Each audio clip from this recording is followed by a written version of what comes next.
루이 16세 앙투아네트 왕비남 장한 오스카를 사랑한 앙드레 앙투아네트를 사랑한 페르젠 폴리냐크 부인의 숨겨놓은 딸 로자리의 빼다른 언니 잔느 연인 니콜라스 변테 대사교 로안 이 사람들 정말로 다 실존했고 사실인 이야기인가요? 특히 폴리냐크 부인과 로자리 이야기는 정말 만화 베르샤유의 장미에서 약간의 허구를 섞은 부분이 없나요? 그리고 페르젠과 앙투아네트는 정말로 둘이 사랑했나요?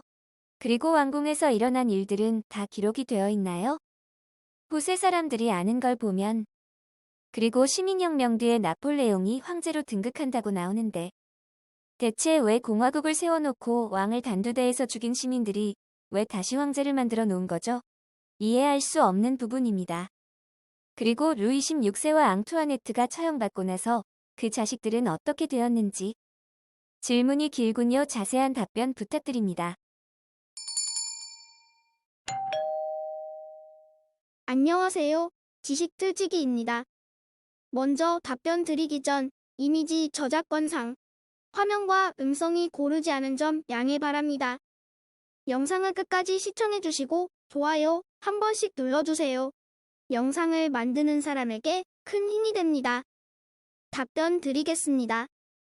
주인공 격인 오스칼과 앙드레는 허구의 인물이기에 그들을 중심으로 하는 이야기는 거의 꿈인 것이라고 보면 됩니다.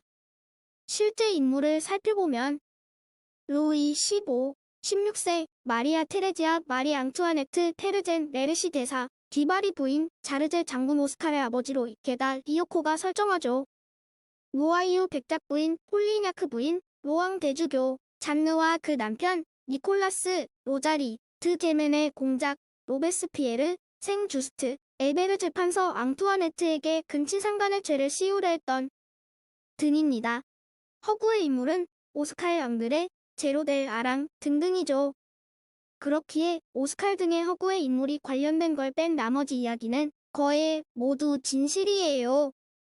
말을 탄 앙투아네트를 구출한 사건, 페르젠에 대한 오스칼의 사랑과 오정, 황태자 루이 조셉이 오스칼을 좋아한 것, 바스티유 함락을 오스칼이 지휘한 것, 아라스서 로베스피에로와 만난 것 등은 모두 거짓. 근데 오스칼의 어머니로 나왔던 자르제 부인은 진짜로 앙투아네트의 시녀였었습니다.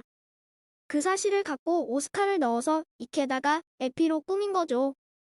찬느와 로자리, 폴리냐크 백작 부인 간의 관계는 허구. 로자리는 실제 인물이긴 했는데 역사에선 훗날 앙투아네트가 마지막 감옥 콩시에르 주리에 갇혀있을 때 마지막 시중을 든 순진한 시골 처녀였었다고 합니다. 잔느는 베르바라에서 나왔듯이 발로아가 왕이었던 앙리 2세의 사생아의 후손이었고요. 또한 로자리는 당연히 폴리냐크 부인의 친딸도 아니고 베르사유 궁전에 가본 일도 없고 잔느의 동생도 아닙니다. 잔느의 목걸이 사건서 이 로자리와 잔느의 관계를 빼면 다 사실. 앙투아네트와 페르젠이 사랑했다는 것도 진실 같습니다. 그들이 주고받은 편지 중 중요한 부분을 페르젠의 후손들이 없애버려 정확히 말할 순 없지만 여러 정황을 볼 때는 사실 같습니다.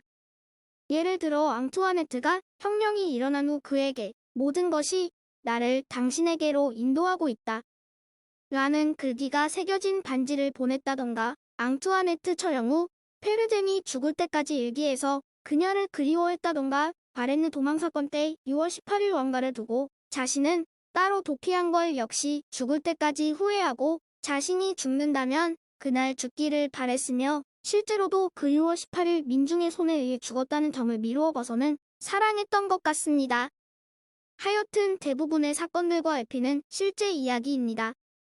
목걸이 사건, 바스티유 함락, 삼보회, 황태자의 죽음 등 여러 사건서 오스칼고 앙드레만 빼놓으면 거의 사실이죠.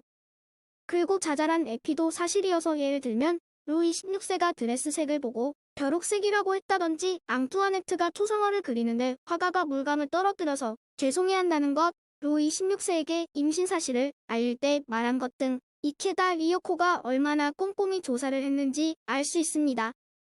당시 왕궁의 일은 귀족들이 서로 교환한 편지, 회상록 등에 의해서 기록이 남아 있습니다. 이런 종류의 회상록 중 유명한 것이 생시몽의 회상록인데 이건 루이 14세 시대의 궁정 생활이 자세히 기록되어 있다고 해요. 그러니 루이 16세 시절도 회상록 등이 남아있죠. 나폴레옹이 황제로 등극한 것. 루이 16세 처형 후 공포 정치, 그리고 그를 시행했던 로베스피에르까지 단두대에 오르면서 프랑스는 정부가 없는 극도의 혼란한 상태에 빠져듭니다.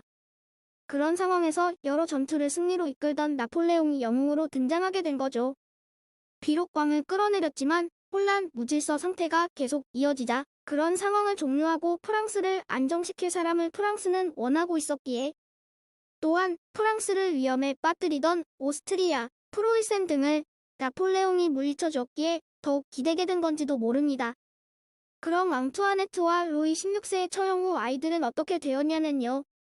1795년 혼자 감옥에 갇혀서 학대받던 10살 난 루이 17세, 즉 아들 루이 샤를르가 변명은 결핵으로 짧은 생애를 마칩니다. 그가 진짜 죽었다, 아니다. 에 대해선 그 후에 말이 많았지만 오늘날 그의 심장과 앙투아네트의 머리카락 DNA 검사를 한 결과 그때 죽은 게 맞다고 하네요. 그리고 딸 마리 테레즈. 어머니도 1793년 처형, 고모도 1794년 처형, 동생도 죽어버리자 혼자 남았는데 1795년 12월에 프랑스와 오스트리아 사이에서 교섭이 이루어집니다. 마리 테레즈와 오스트리아에 붙잡힌 프랑스 포로들과의 교환이었죠. 그리고 1796년 1월 9일 마리 테레즈는 빈에 도착하고 거기서 이제 자신이 루이 18세라고 주장하는 숙부 프로방스 백작과 함께 있게 됩니다. 창백하고 마른 외모에 당시 17세였던 그녀는 사촌인 앙굴렘 공작과 결혼하는데 결혼 생활은 지독히도 불행했습니다. 남편은 성불구자에 못생기고 멍청하고 그랬거든요. 나폴레옹 1세의 몰락 후 1814년 부르봉 왕가의 복귀와 함께 마침내 프랑스로 돌아오게 되고 1824년 아르투아 백작이 샤를 10세가 되고 앙굴렘 공작이 황태자가 되자 황태자비가 되게 됩니다. 하지만 1830년의 혁명으로 샤를 10세의 망명과 함께 그녀도 다시 망명을 떠나고 함께 에딘버러, 프라하 등을 떠돌아다니다 1851년 10월 28일 죽습니다. 혁명이 일어난 후 단 한 번도 웃지 않은 비극의 일생을 보냈다고 해요.